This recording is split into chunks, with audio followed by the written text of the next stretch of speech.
So hi everyone, my name is June. If you don't know me from Sarawak, Malaysia, I'm your moderator for today's session.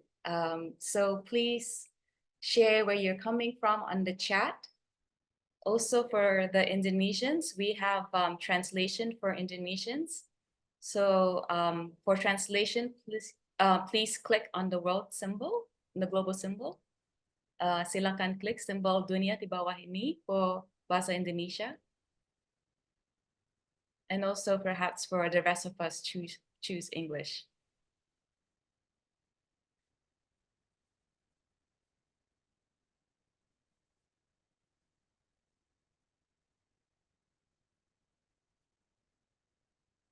Yes, thank you. So our interpreters.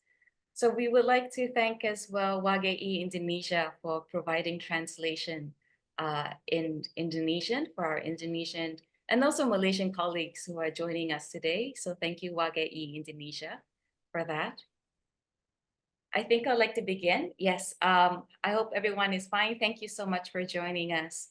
So the main objective for, we have a 3-day workshop, 2 days for our friends as well, who are not part of the ICCA collective and membership, but we welcome everybody today because we come together with a shared purpose and also from the same region.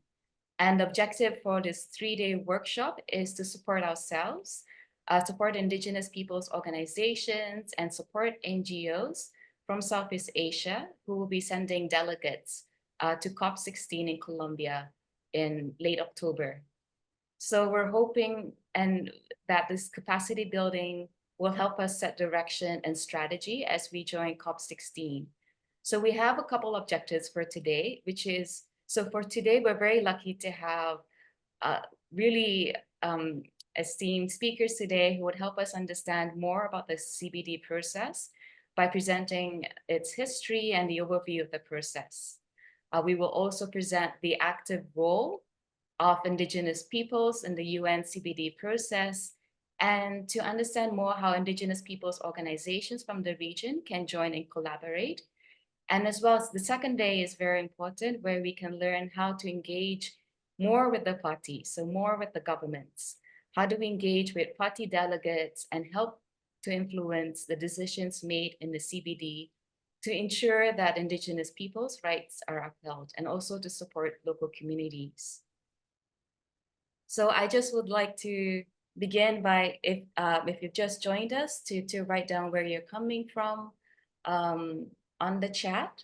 And also if you need Indonesian translation, please click on the global symbol. I had a request as well. Asamish, do you want us to take photos before we begin? Group photos? Maybe after the acknowledgement of participants, June? Okay.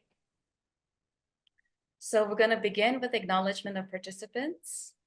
Am I calling it, or are you calling that Asami? Could you?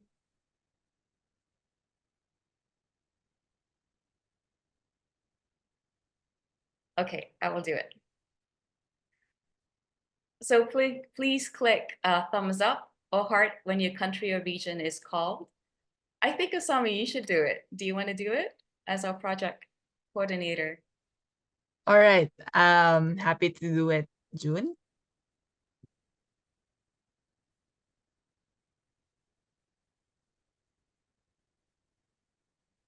I have a list here, but I'm trying to find where that list is. So we have a lot of colleagues from different countries in Southeast Asia. And if your country is called, please click on your reacts button, either heart or thumbs up. So if either your country or your region is called. So first in my list is Cambodia. Anyone from Cambodia in this meeting, please, you can open your video or maybe you can do a reacts. There you go. I saw. Oh, Hi, yeah. Nutuk. Hi, welcome. Yeah, And welcome to our webinar. Next, we go to our colleagues from Indonesia. I know there's a lot from the NGO networks from Indonesia. All right, there we go. We saw our colleague Cindy and Raja.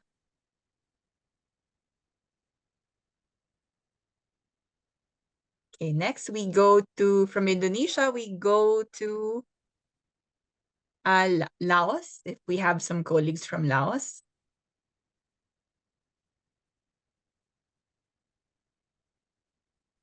If we have none, then we go to Malaysia. I know that there is a blackout in Sabah, in KK right now, but there you go. We have some colleagues from Sarawak and Sabah as well. From Malaysia, we go to Myanmar. Our colleagues from Myanmar. There you go. I saw Etty. Hello, everyone. From Myanmar, we go to Philippines. You can open your camera or you can do a thumbs up reaction or a heart reaction. Hello, everyone. Hi. There's a lot of us from the Philippines. Happy to see a lot of Filipino representation in this webinar. All right, thank you. Now we go to Thailand. Anyone from Thailand? Next, we go to Vietnam. I know we have colleagues from Vietnam who registered. I think they're still setting up. Hopefully, they'll be able to join us too. And to our non-C participants, or non-Southeast Asia participants, we have from West Asia, we have Hanie. Honey. And from South Asia, we have our colleagues from India and Nepal. And we also have our colleagues from the Pacific, from LMMA. Hi, Miss Jovi. Is there anyone else? Oh yeah, and also our non-Asian participants. I know that we have Ibu Cristina here, and also Maurizio is here. Can you give us a heart or maybe a thumbs react? There you go. Hi, Maurizio. And Ibu Cristina. All right. Is there anyone else who I did not call? I think that's it. So welcome everyone. So I would like to invite you to please open up your camera for our photo opportunity before we start. And oh, there you go. I see a lot of familiar faces. Oh, it's nice to see everyone's faces. Oh, yeah. Wait, there's still some people joining, so we can wait for them. Kuya Dassel, will you do the honors of, will you be the one to take a photo? Okay, one minute. I'll do it. Okay, I think everyone, let's have maybe 10 more seconds for the others to open their cameras. Okay, we need to do it in 2 batches, so please be patient with me. So first screen, so 1, 2, 3, smile.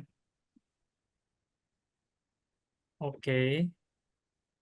And another one for the second page. Okay, 1, 2, 3, smile. Okay, I think it's finished. Thank you, everyone.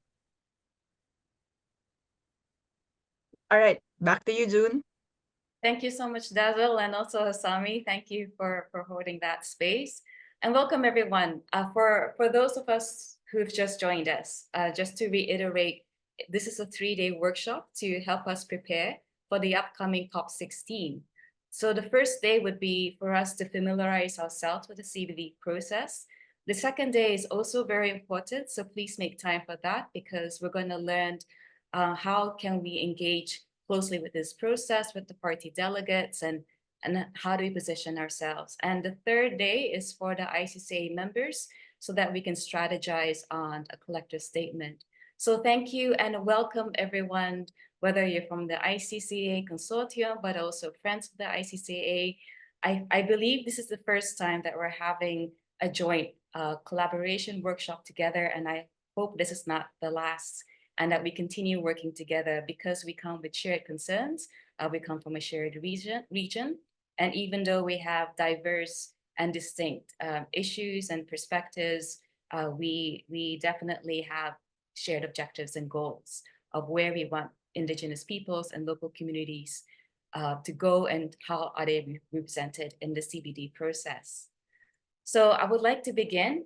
We have really wonderful speakers with us today, and I'd like to introduce the first speaker. So we're very lucky to have Georgie Georgie Carino. She is a senior policy advisor for Forest Peoples Program, and she's from the Philippines. And she will be telling us more about starting us off with the introduction to the CBD process. So Georgie, if you're ready to start, the floor is yours. Thanks very much, June, and hello to everyone. It's great to see so many of us joining this meeting. I'll share a PowerPoint after my talk. I just want to talk about the Convention on Biological Diversity as a living policy process or political process. And the more formal details about what the CBD is all about can be shared in the PowerPoint. But of course, you can ask any questions should you wish to do so at any time of my, right? Okay, so what's the CBD? In 1992, there was that important Rio conference, the Conference on Environment and Sustainable Development. And apart from adopting a program of work and Agenda 21 on sustainable development, there were 3 major environmental agreements or treaties that came into, that were agreed by the states for their further ratification. So this is the Convention on Biological Diversity, the Framework Convention on Climate Change, and also the Convention to Combat Desertification. And you will be hearing a lot about these environmental treaties because they are, well, because we are preparing for COP16, but also these have come to the fore because of the crisis, the biological crisis, the loss of biological diversity, the very rapidly accelerating climate change, and also the fact that the soil, the earth, the biosphere is in decline. So whilst those were approved in 1992, there has not been very great implementation, frankly, until more recently, where states are actually saying that there's only very little time left, almost within the decade, to take decisive action to actually implement those agreements that were signed in Rio, right? Why is this significant for us? First, we need to understand that these are intergovernmental treaties. And intergovernmental treaties are agreements between states about how they will meet the obligations that they agree to in the treaty, and also that they will not do harm to other states in the process of these agreements. So really, it's an agreement among states and they're intergovernmental, right? One thing that was new in the Rio treaties, including the CBD, was the concept of national sovereignty over resources. Because in the past, because of the history of colonialization, all the resources of the world were treated as common property or common heritage, right? But with the passage of the Rio treaties, each state now has sovereignty over its natural resources and how they decide to use them. Of course, this has great implications for Indigenous peoples because the way sovereignty is interpreted, some states interpret this as they have absolute power to do as they wish within their countries.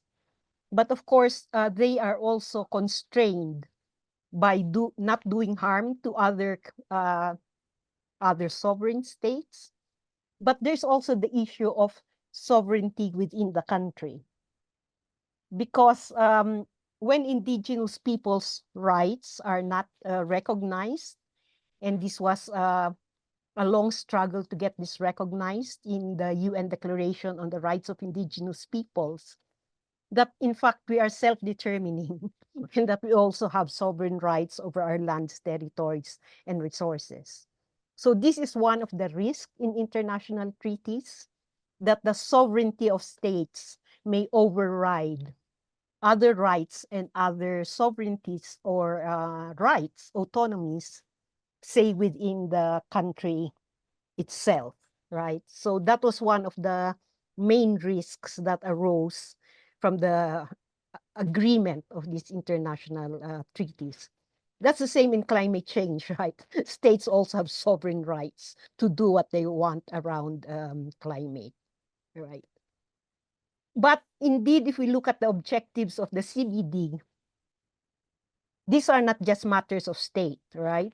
Because the objectives are the conservation of biological diversity, that's keeping nature in a good state and with resilience and not to degrade this completely.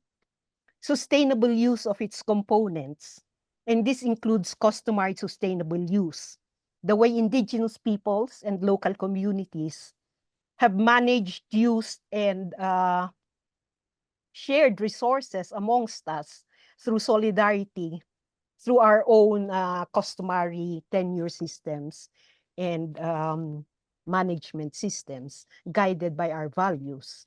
So the sustainable use of biodiversity, we're in fact main practitioners of this. And of course, the fair and equitable sharing of benefits arising from the use of genetic resources. And here, associated traditional knowledge, which is actually the most advanced in showing the uses and the properties of these genetic resources, are very critical for how these are identified and subsequently developed by pharmaceuticals or other users of these resources. There is a new development under genetic resources, is that previously they had to get the physical properties or the actual plants, but now with the sequencing of the genetic composition of plants, they are now sharing these resources just through digitalization, right? So you see, this is a living document. As new events or new developments happen, the convention also has to adapt and see how it will be addressed, right? So, okay. The important institutions of the CBD to know about are the Conference of Parties. This is when all of the parties who have signed up to the CBD come together every 2 years to make these further decisions. So actually, the implementation of the CBD is done via decisions that parties make on its various work programs, right? Under the Conference of Parties are two are important subsidiary bodies. Currently, the subsidiary body on scientific, technical, and technological advice called SUBSTA. And this is the one that reviews programs of work and decisions of the CBD. And they also help to draft decisions for the Conference of Parties using scientific knowledge and advice, right? One of the very first bodies, which is also a subsidiary body, is called the Ad Hoc Ended Working Group on Article 8J. I'll tell you about Article 8J, that's on traditional knowledge. So one of the first bodies established by the COP was in fact a body to address traditional knowledge of indigenous peoples and local communities. And a more recent body is the subsidiary body on implementation, which reviews how the convention is being implemented through the action by the parties, or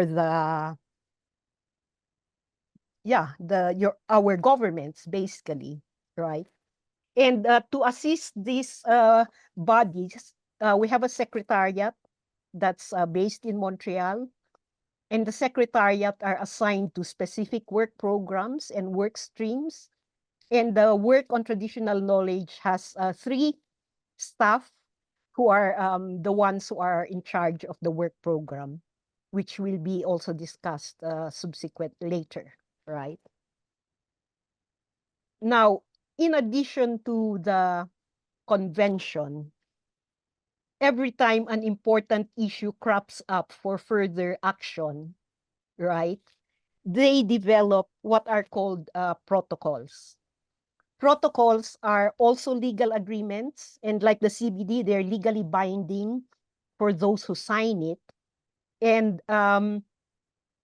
the first protocol was on, I think it was the one on access and benefit sharing, on the use of genetic resources.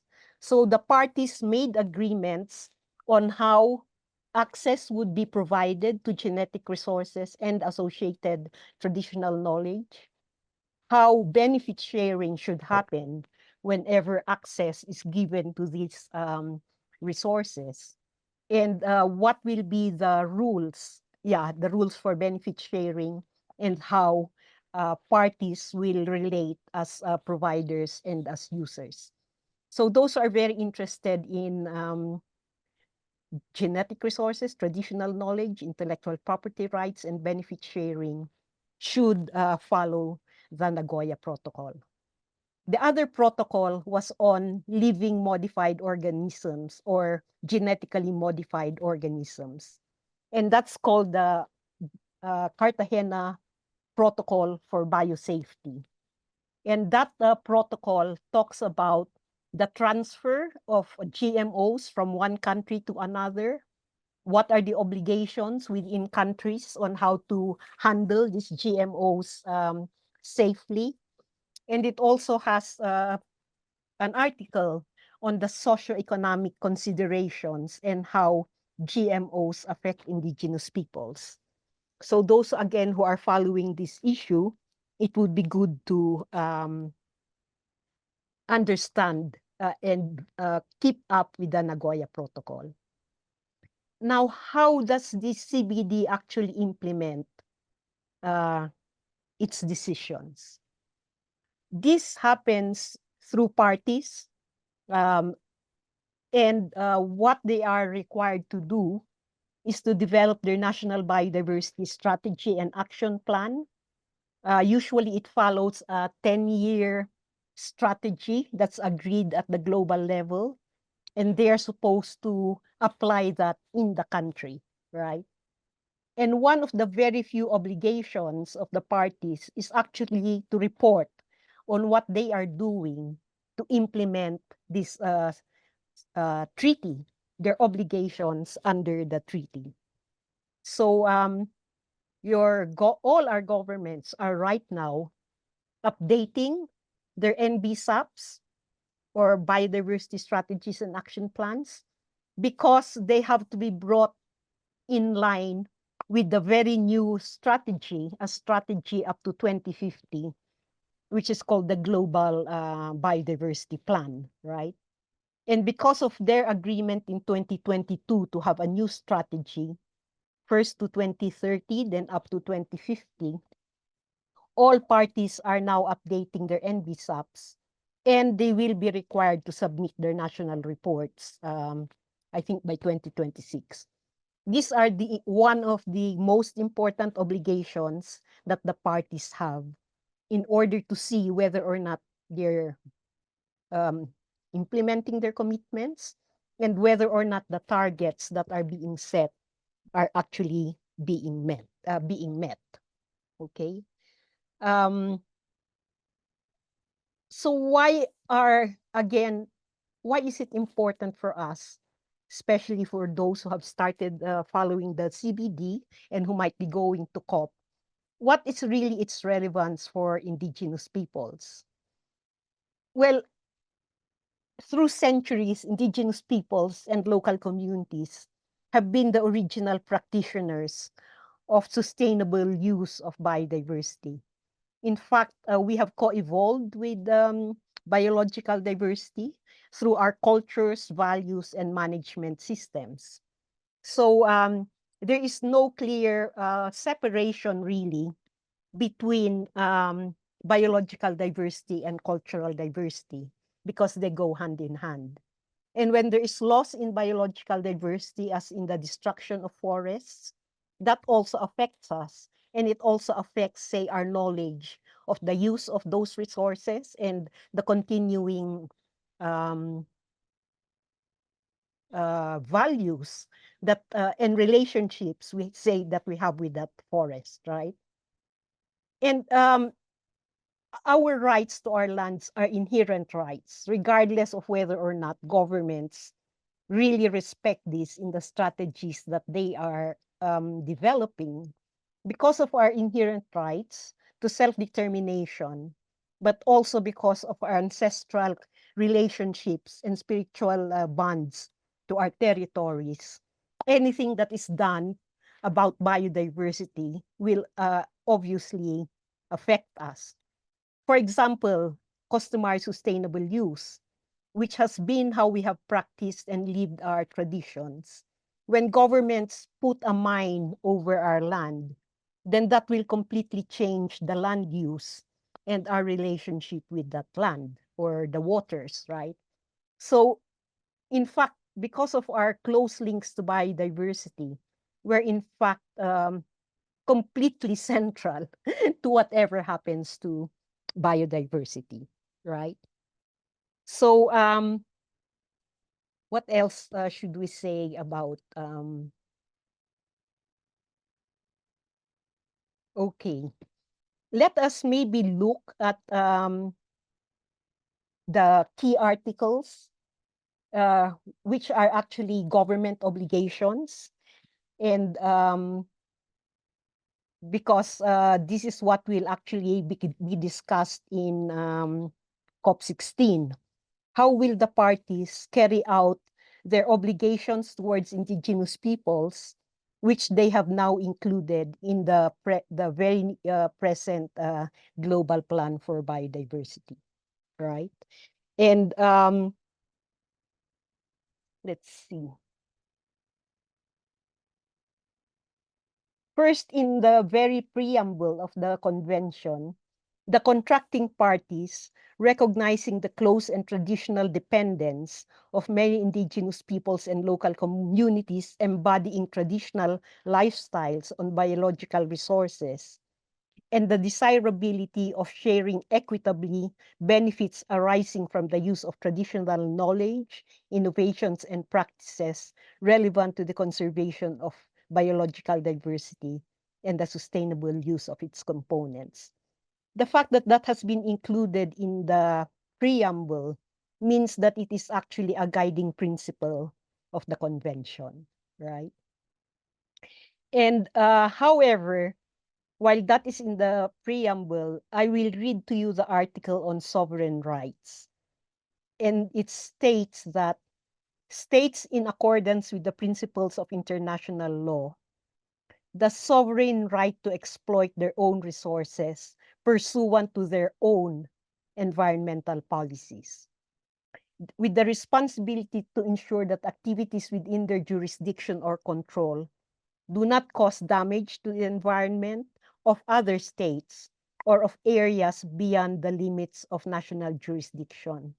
So this is the sovereignty principle that I had mentioned to you, which is part of all of these intergovernmental treaties, which indeed is one of the, almost threats that we need to look out in the implementation of these treaties, right?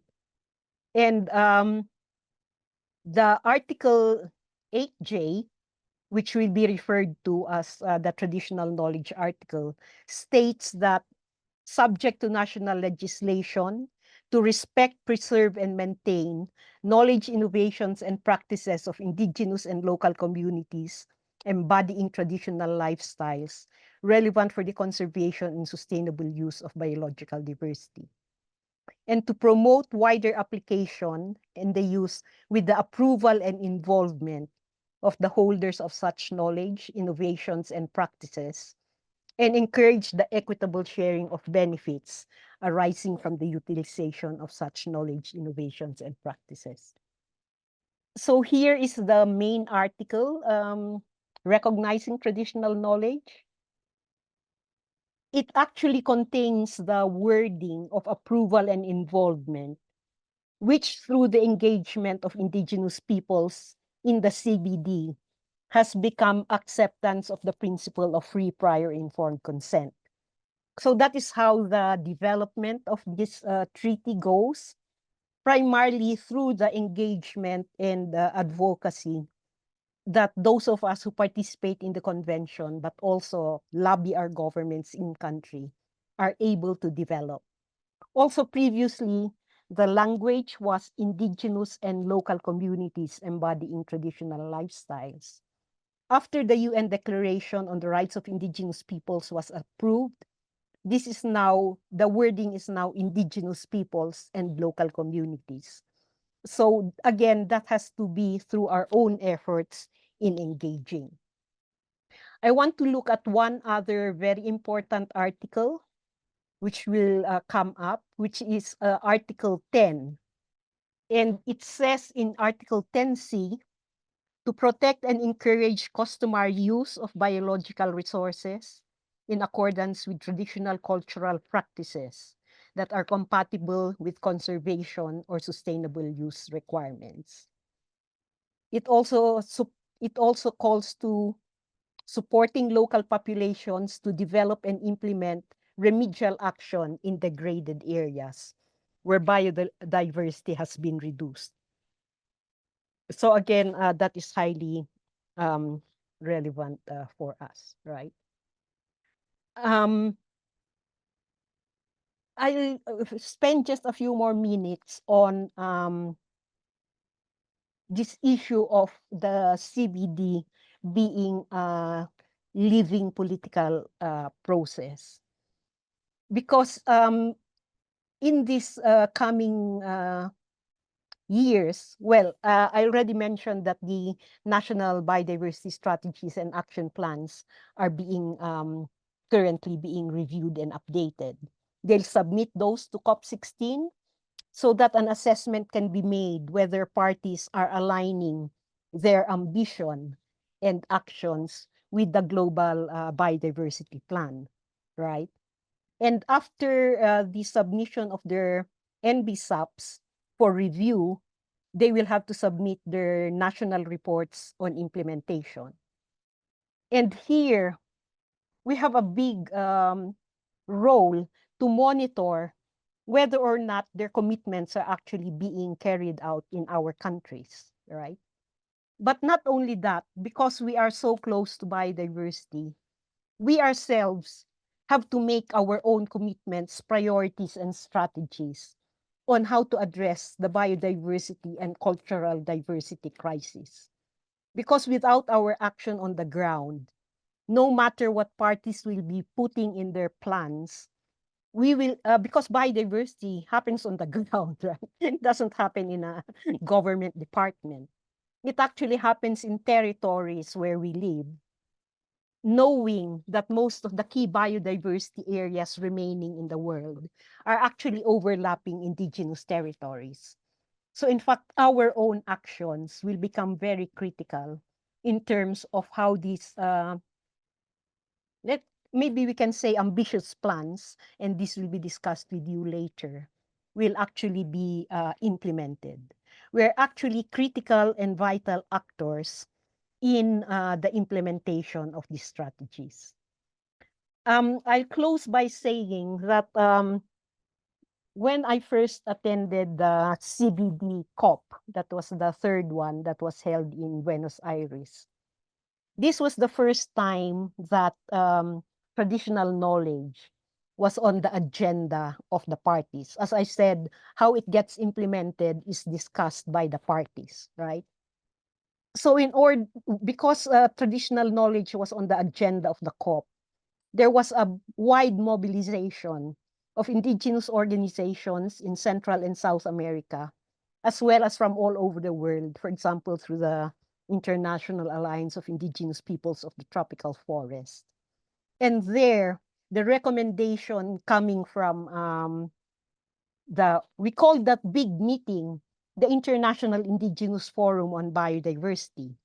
And since then, that has become the name of our caucus or our meeting as participants in the CBD. And the demand at that time was that the parties should develop a program of work on traditional knowledge. So in the next COPs, indeed, the parties adopted a program of work on traditional knowledge, which was guiding the work of the convention in relation to IPL6. Now, at COP16, there will be a new program of work on traditional knowledge. And that means that new important elements will be coming onto the program. For example, what will happen about conservation, protected areas? How will they implement customary sustainable use? The Nagoya Protocol has not been implemented.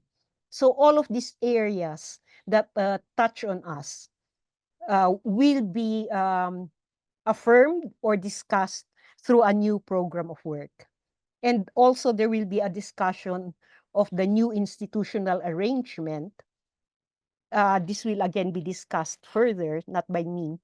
But previously we had an ad hoc open-ended working group. Ad hoc means created for a certain purpose and has a limited time, right? What we are now calling for is a permanent subsidiary body under the convention, similar to the scientific body on technical and technological advice, and similar to the body on subsidiary body on implementation.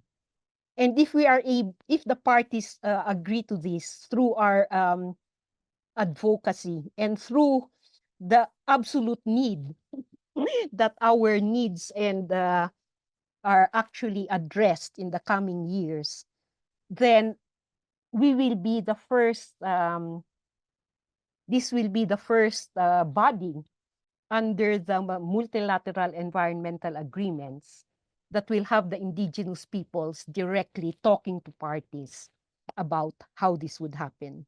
And this is very different from other environmental bodies.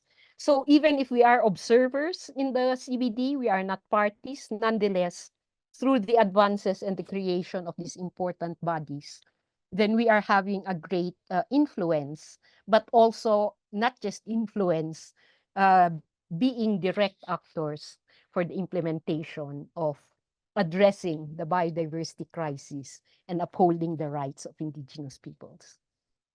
Thanks very much. I hope I haven't gone too much over time. You can ask questions and I'll send a PowerPoint later.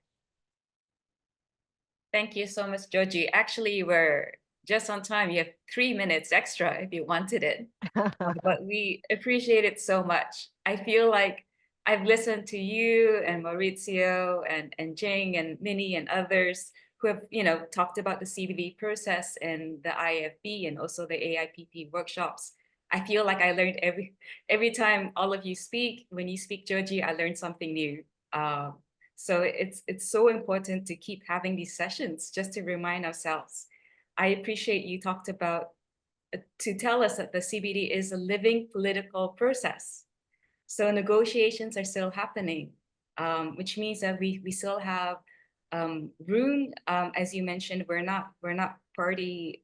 We're observers, but we also have significant influence, as you had pointed out, in regards of the sustained engagement and with UNDRIP.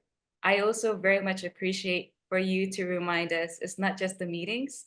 So I think every one of us on this call right now have been contributing, to the CBD process. As you mentioned, it's commitments, our own commitments and strategies, action on the ground, because it's not just policy on paper, but what does action really mean? What does implementation really mean? And thank you so much for emphasizing that as well. I would like to, thank you, Georgie, and we will have questions and answers after Maurizio for the two of you. So, Thanks. yes, I'll let you rest. I'd like to introduce our second speaker, Maurizio Ferrari. He's a senior policy advisor, also from the Forest Peoples Program.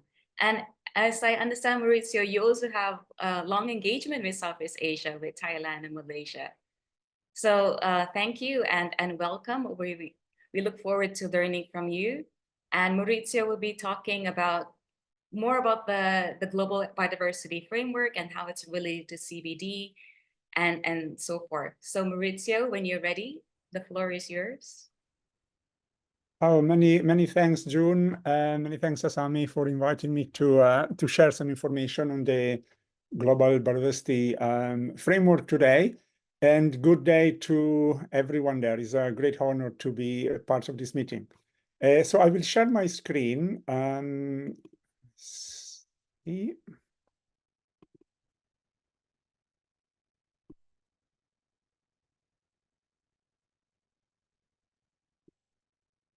Okay, I guess it can be seen. Can you confirm, June? Yeah, okay. Right, so as Georgie was mentioning, the convention was adopted in 1992. It includes a number of legally binding articles, but then throughout the years, the convention has been developing a number of tools through which those articles should be operationalized and put into practice at the national and local level. So in the first, especially the first decade of the convention, they developed quite a number of programs of work, and they were mostly focused on various ecosystems. So there was a program of work on mountain biodiversity, one on agricultural biodiversity, one on coastal and marine biodiversity, one on protected areas, and of course, in the year 2000, also the program of work on Article 8J and related provisions that Georgie introduced. Now, since then, and especially over the past 20 years, they started to develop a more kind of comprehensive framework to try to implement the various articles of the convention. So in around 2005, they developed negotiations to have a target 2010. So there was a 2010 target. After that, in preparation for the COP10, which was held in 2010 in Nagoya in Japan, there was a 2 years consultation process to develop a much more comprehensive strategic plan. So it was called the 2011-2020 strategic plan for biodiversity, and it contained 5 goals and 20 so-called Aichi targets, because they were negotiated in the province of Aichi in Japan. So that came to an end in 2020 because it was a 10-year plan. And then from 2018 to 2020, there was another consultation to develop a follow-up global framework, which was supposed to be the Kunming Global Biodiversity Framework, because COP15 was expected to be held in 2020 in Kunming in China. However, because of COVID, the negotiations actually took 4 years. So it went on for 2019 to 2022. And it is now called the Kunming-Montreal Global Biodiversity Framework because it was held in conjunction between China and Canada. So Kunming-Montreal. The first part of the COP15 was held in Kunming, but it was very limited because of COVID. And then the main part was held in December 2022, so nearly 2 years ago in Montreal. Now, for the first time, we could say this included much more reference and acknowledgement to the rights, knowledge, and roles of indigenous people and local communities in the implementation of the convention. So we'll go through some of the key targets that were adopted in 2022 and see, and also then open discussion on, you know, what kind of opportunities and challenges these targets pose. Now, more recently, in the CBD criteria, they also have a communications unit. So the communication unit has been developing what has been rebranded here as the Biodiversity Plan. It is exactly the same as the Kunming-Montreal Global Biodiversity Framework, but to make it shorter and a snappier title, they are now starting to call it the Biodiversity Plan for Life on Earth. So we'll look very briefly on what it is, what are its main targets, and what are some of the opportunities and challenges for indigenous peoples. So the COP15, as mentioned, was held in Canada. It took, as Georgie mentioned, the COP is the main decision-making body of the convention. So it meets every 2 years. It takes a number of decisions at each and every COP. COP15 took more than 30 decisions, but we are looking here specifically today at the COP decision adopting the GBF, the Global Biodiversity Framework. Then we should also not forget that it took a number of other key decisions. One of them is the monitoring framework with all the various indicators to monitor the implementation of the Global Biodiversity Framework or the Biodiversity Plan. And then a third decision was on planning, monitoring, reporting, and reviewing, which includes the new template which governments will be are using this year to update and review the National Biodiversity Strategy and Action Plans, and next year to start developing the national reports that also Georgie mentioned.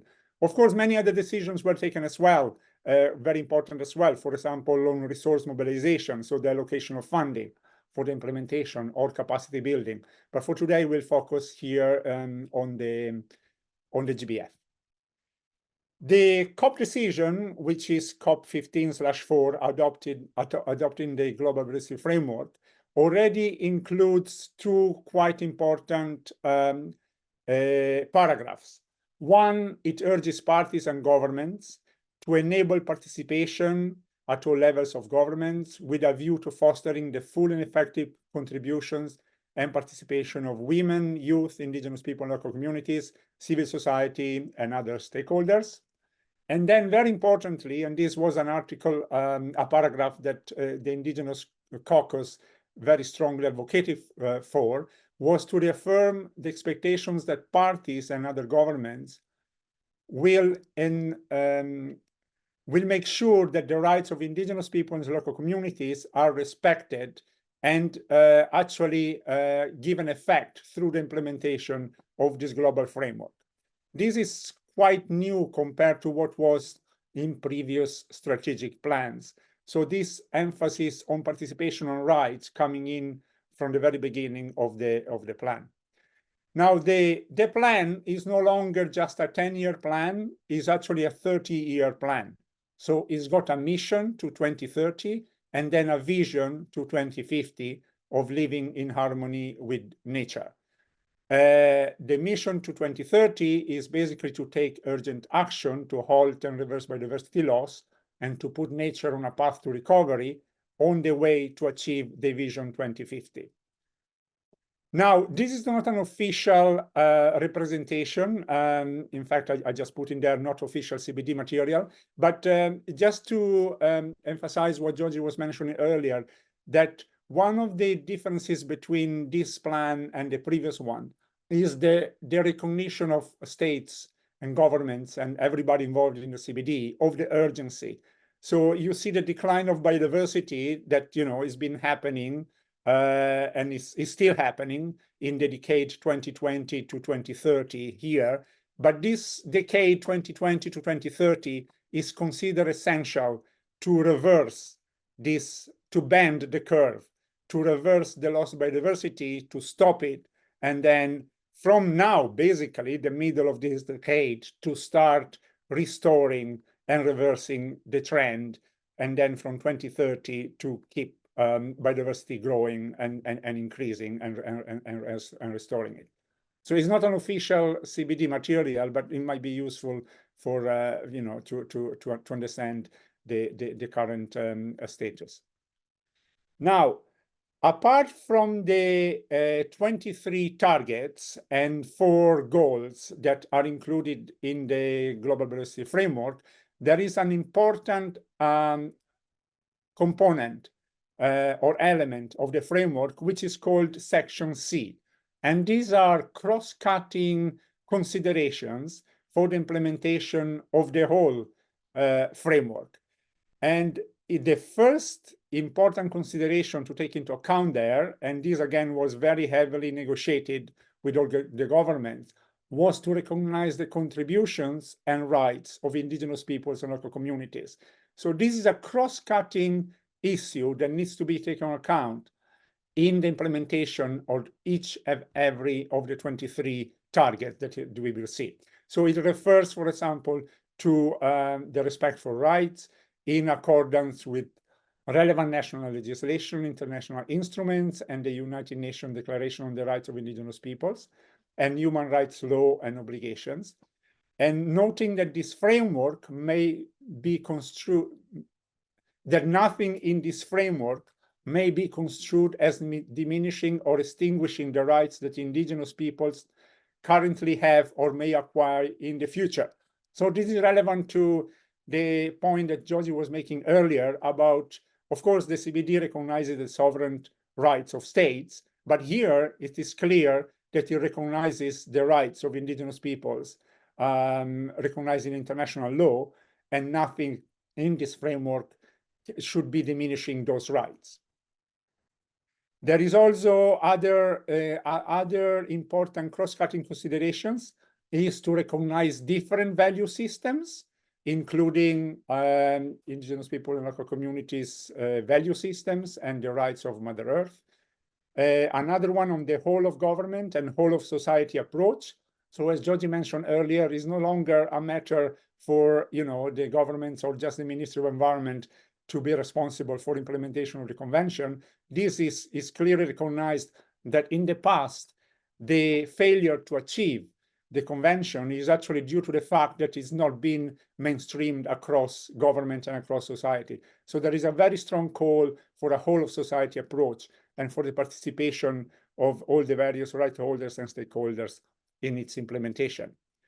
There is also a very strong emphasis on a human rights-based approach. So this is also relatively new in the convention, because in the past we were always told that it is an environmental treaty, so human rights is a separate thing. Now there is a much stronger recognition that human rights are extremely relevant to the convention, and actually a human rights-based approach can help implement the convention itself.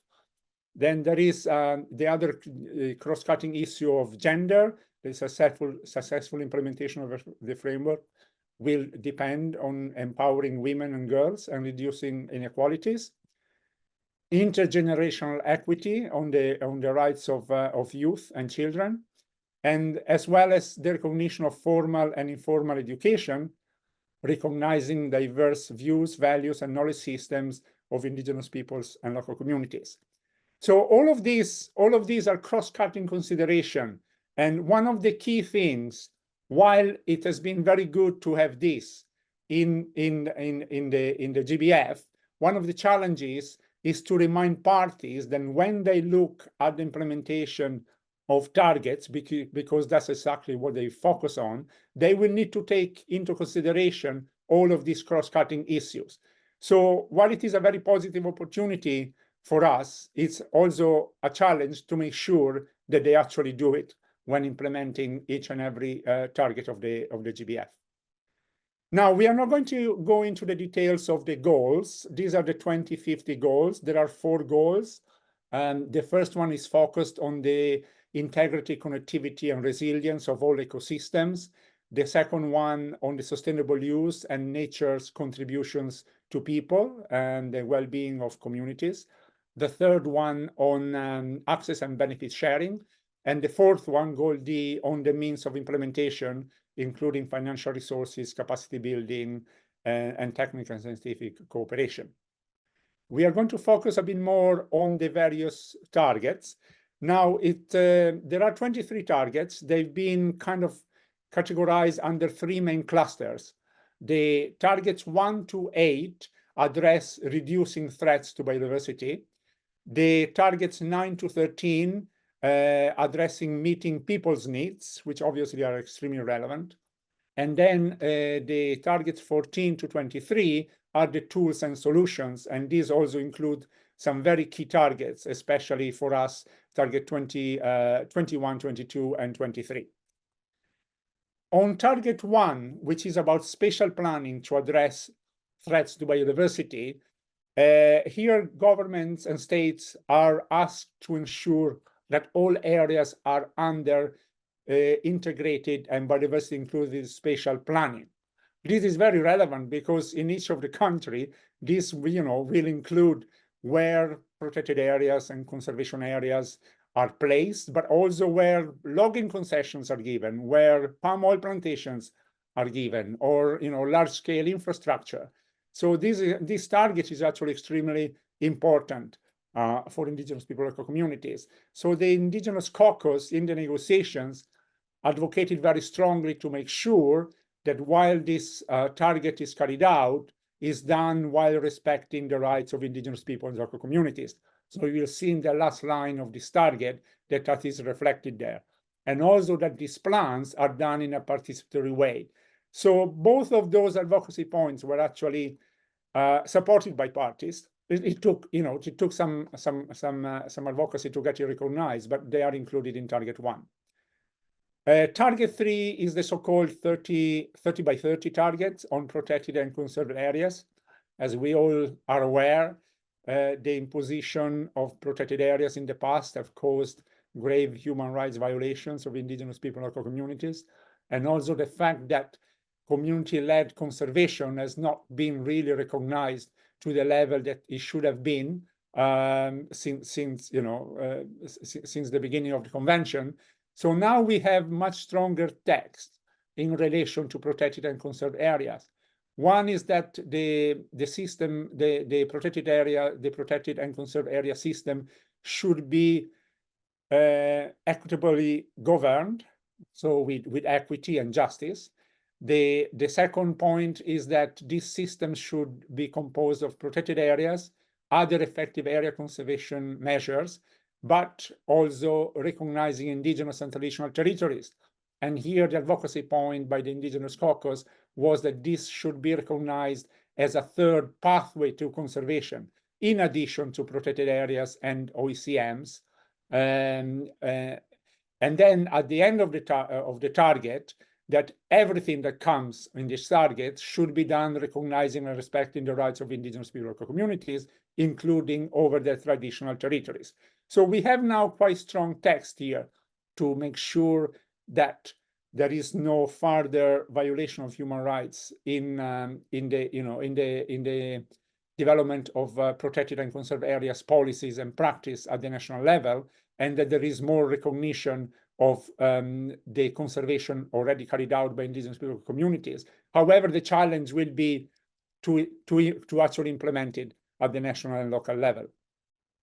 There are then two targets, target 5 and target 9, on the use of wild species and the sustainable use of wild species to meet people's needs, which specifically include reference to respecting and protecting customary sustainable use by indigenous peoples and local communities, which refer to what Georgie was mentioning earlier about Article 10C in the convention itself. So these two targets actually operationalize that article. They are also, of course, customer sustainable use is relevant to many other articles as well, but they are specifically relevant to these two articles, and they're specifically mentioned here. Now, there is also target 13 on access and benefit sharing, and George already explained here the role of and recognition of traditional knowledge in benefit sharing. Now, target 19 deals with mobilization of financial resources. So it refers to Article 20 of the Convention, and it asks that by 2030, at least $200 billion per year should be mobilized to implement the Convention. Now, in it, and this is only an extract, there are a number of sub-paragraphs from A to F. In subparagraph D, and this is a bit of a worry, and it's something to be discussed and also to be tracked in implementation at the local and national level, is the stimulation of innovative schemes, such as payment for ecosystem services, but also biodiversity offsets and credits. So these biodiversity offsets and credits are something to be paying attention to, because they could imply threats to indigenous territories and local communities as well. We managed to get at the end of that paragraph with environmental and social safeguards, but this will require some attention when they get implemented. On the positive side, there is also a call to mobilize resources to enhance the role of collective actions, including by indigenous peoples and local communities. So basically to support the collective actions of IPLCs at the local level.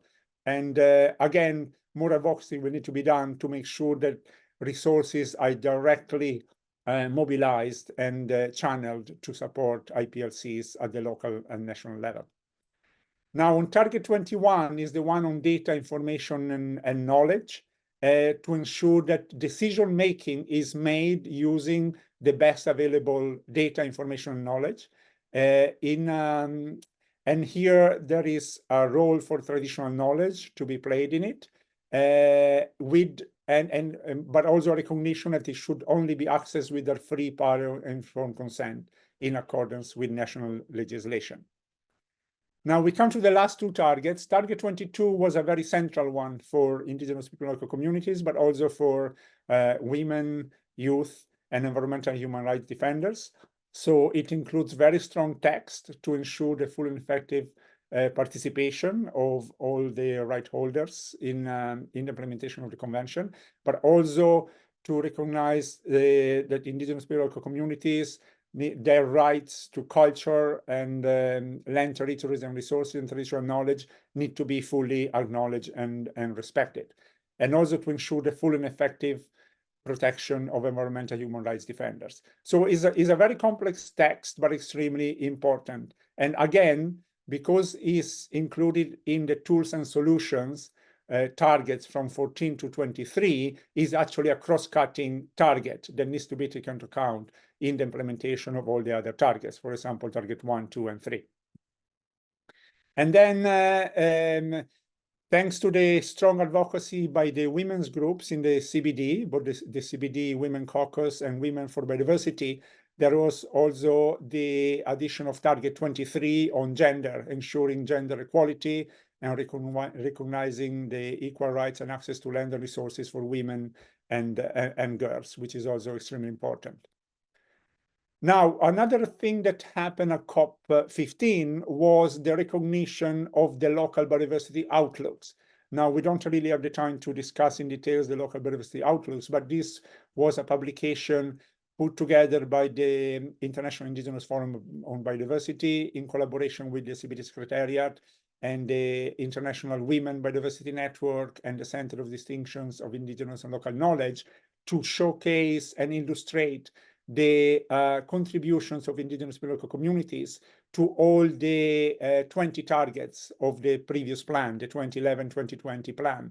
So this was very well received by parties, and now there are plans to produce the third and fourth edition of the local biodiversity outlooks between now and 2030.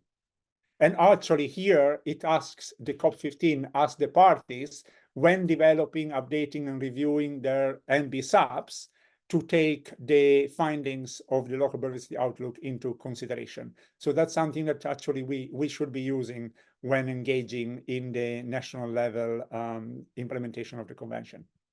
And as Georgie mentioned, well, you know, the CBD is a party-led process. However, Indigenous people and local communities, with NGOs, even though we are observers, there has been actually scope to really influence the negotiations.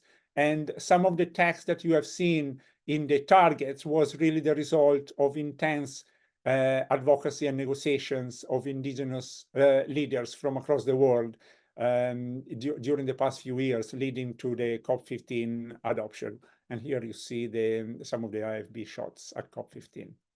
Okay, in terms of challenges, I think one of the key challenges, as mentioned earlier, is, we have managed to have quite strong text in a number of targets of the GBF, in section C, which is a cross-cutting consideration. Now, the key challenge is really implementation at the national and local level.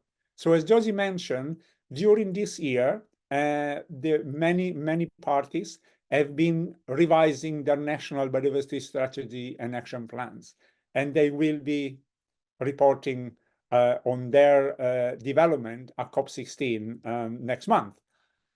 So all of those will be placed on the CBD website. So this is just an example of the Thailand country profile, where you can find the resources on the MBSAPs, and then from next year they will also be uploading the 7th national reports, and that's where the challenge of participation at the national level is. Yeah, and I think I conclude with that, because we can then have some discussion. Thank you. Thank you, Maurizio. That wasn't easy, but you delivered. It was very incisive and also very, useful and, informative for all of us. I also appreciated that you had the targets with the highlighted words. And as you mentioned in the last slide, this is where you see the work of Indigenous advocates fighting just to have ourselves recognized in the text. So thank you for actually just showing that to us. Georgie and Maurizio, thank you again. You provided this. It was a difficult task, but you provided a really insightful, incisive look on the CBD process, the Global Biodiversity Framework. And I would like to now open the floor for everyone. If you have any questions for Georgie and Maurizio, this is the time that we have now to pick their brains. There's no such thing as a stupid question. Oh, and I already see hands up. So Cindy, do you have a question?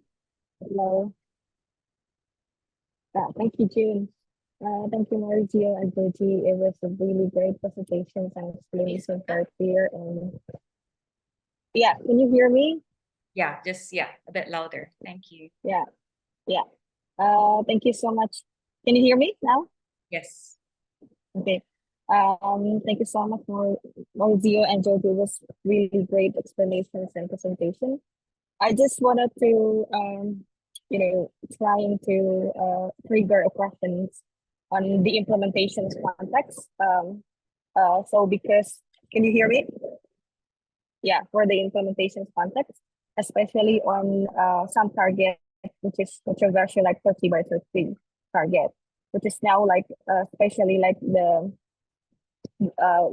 high forest country like Indonesia, it's pretty challenging to really push the government to have a real and a right interpretation for 30 by 30, which is now like the government themselves, they're intending to just capture the opportunity to expand their authority towards protected areas. So that's why they push for expansion of the protected areas and OEC and in the other side, but they're not really included Indigenous people territories recognitions as the integral part or the strategy to achieve that target as well. And then the other side, like pushing it to get more, benefits, for instance, like boosting the biodiversity and carbon offsetting credits issue, for instance, on top of that 30 by 30 target. So I just really figuring out, is there any kind of mechanism in the CBD process itself, in the monitoring of the implementations, if there's such a misuse of the global efforts and the global targets being used by the parties, not really to pushing for the recognitions of Indigenous territories and Indigenous-based conservations, but rather to use that as a way for the government to expand their authority towards protected area, which is somehow, it also claims indigenous territories and creates more conflict in the grassroots level. I think that's at my end, Marty and Georgie. Thank you so much. I'll start. This Mauricio add. Mauricio mentioned the formal monitoring framework through the adoption of indicators and the requirement for governments to be reporting. But also recognized in the monitoring framework is community-based monitoring and information systems as actually integral to the whole system of monitoring. So we're really encouraging all of us to begin documenting and reporting on how governments are either misinterpreting or not implementing or even violating rights in the course of their implementation. Because this evidence brought forth by indigenous peoples and civil society will actually be part of the reporting about implementation. So in fact, we want to create, now that we have the plan, to create a network to support each other, to do community-based monitoring and indigenous peoples monitoring what's going on, not only in our territories, but the whole country. So for example, in the Philippines, there is a coalition on biodiversity of indigenous peoples. We will be monitoring what's happening, and we will also be developing tools to support our communities to do this monitoring. Thank you.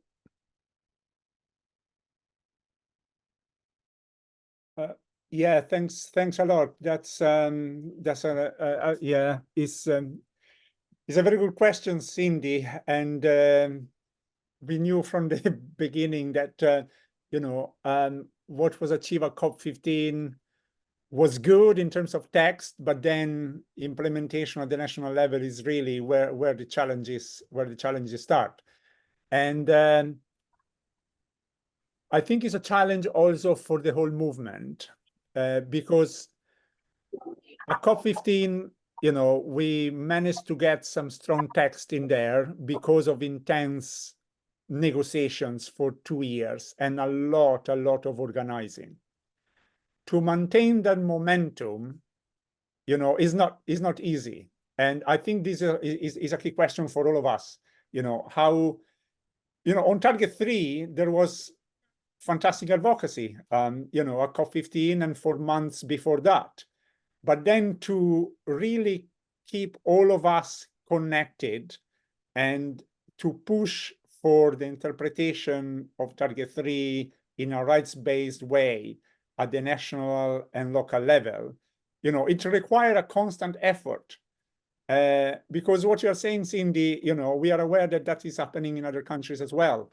And I feel that it really requires a very strong indigenous movement and civil society movement to ensure that what is achieved at the global level is then implemented at the national level.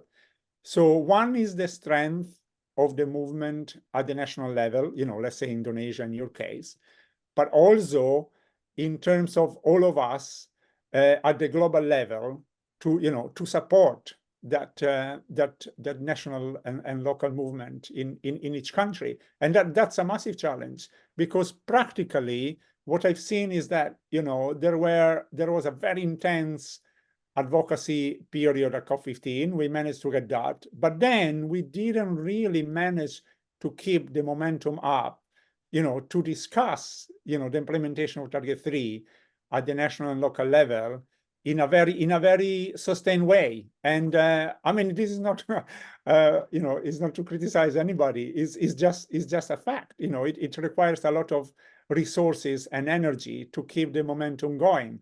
But unless we are able to maintain that, then of course, you know, the state, the governments will take their initiatives and they will do what they want to do. And, you know, of course, for them, is the easier way to implement target 3, you know, is to keep expanding protected areas or you know, or to develop OECMs without engaging indigenous people, local communities and that. So I think it's a key point for us to make sure that we have strong strong movements at the national and local level, and well connected with the global level, to make sure that that those advances that we've made at COP15 can then be implemented. And here, actually, the networking is not only in relation to indigenous people local communities. I think one of the key things that, one very good thing that started to be discussed in the last few days at COP15 was actually discussing with the Global Youth Biodiversity Network, with the CBD Women Caucus, on having coalitions at the national level amongst all the various right holders. So IPLCs with youth and women working together to really push for the implementation at the national and local level. But what Georgie said about the monitoring is also extremely important. So is both in terms of pushing for our interpretation of, for example, in this case, target 3, but also on monitoring what's happening on the ground. So through community-based monitoring, we can really start, monitoring how these things are being implemented. Thanks. Thank you, Georgie and Maurizio. You reminded us it's just not, we can't have like a handful of people working on these issues when you think about the depth of the work that needs to be done on just the global level alone. But then, as you reminded us, it has to be also on the local and national level. Like, how are these matching up, and how are we making sure our networks are being sustained and interconnected, as you said? So I'm glad to hear that. It would be wonderful to see like more youth networks and women's networks international supporting this effort. Are there any more questions, burning questions to have, to ask Georgie and Maurizio? In the chat box. Sorry?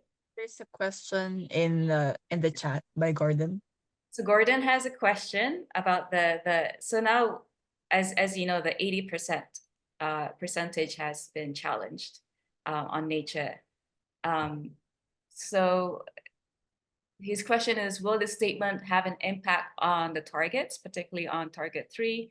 What are the strategies and support for indigenous peoples and local communities to assert their contributions in the biodiversity conservation in their territories? And this is in regards with a Nature article that just came out about challenging the 80% statistics. So yeah, go ahead, Georgie. Yeah, I'll start very briefly. Thanks very much for calling attention to this article. In fact, Mauricio and I are co-authors in the article. There is now great realization that unless indigenous territories are supported, secure land tenure, and also the way we manage it, and respect for our values, then really this 30 by 30 will not be achieved, right? However, when there are statistics that are not actually based on fact, right, then there was the real danger that this would be challenged, and to say, hey, indigenous peoples don't really manage 80% of biodiversity. And that could undermine the growing understanding that it is an imperative that indigenous territories are protected and conserved through our own governance, right?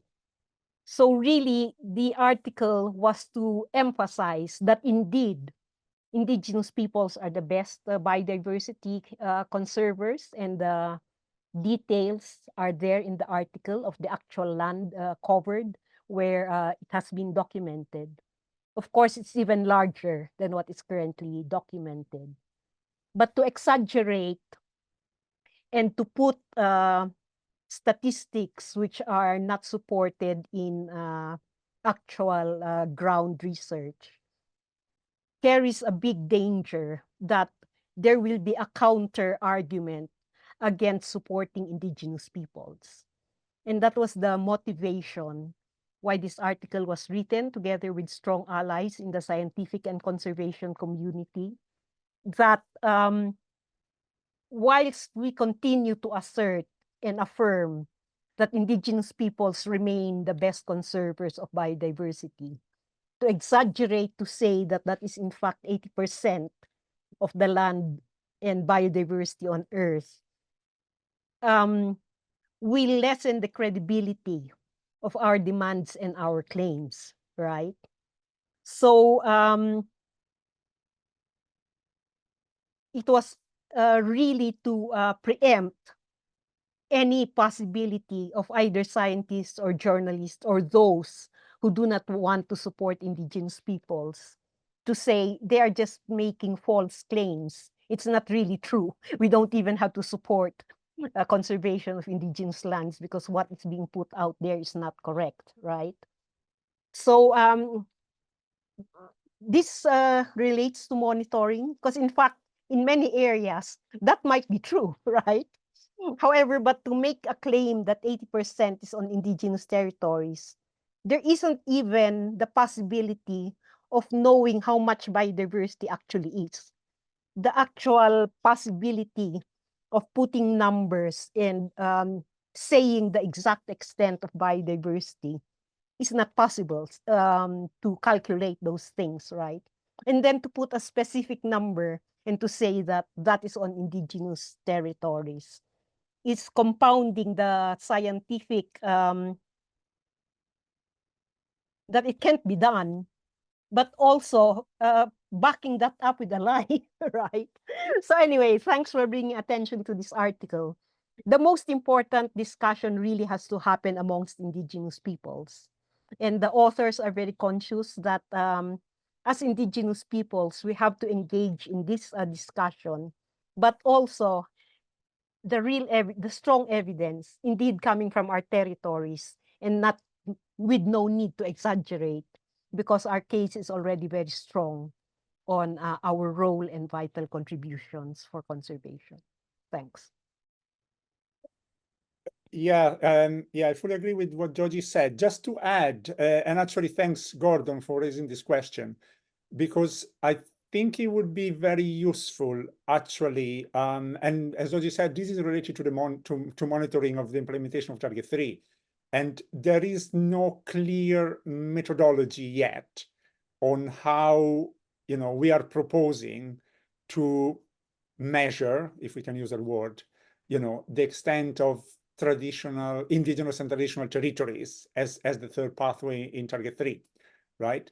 So, there has been a mention of the ICCA registry. There has been a mention of the work that Landmark are doing on the map, the global map of indigenous peoples and local communities' lands. But we haven't really found the time as IIFB, ICCA consortium, and all the allies to actually come together and come up with a strong proposal on how to address that very, very important monitoring point that Gordon raises. So yeah, thanks Gordon for raising that. I think we will need to find some time to actually discuss that. Hopefully before COP15 or during COP16. Sorry. Thanks. Thank you so much. Maybe for those of us who will be in COP16, this is something that we can come together and discuss further. We have time for one last question. Is there a question or comment that you have for Georgie or Maurizio for their vast experience and knowledge?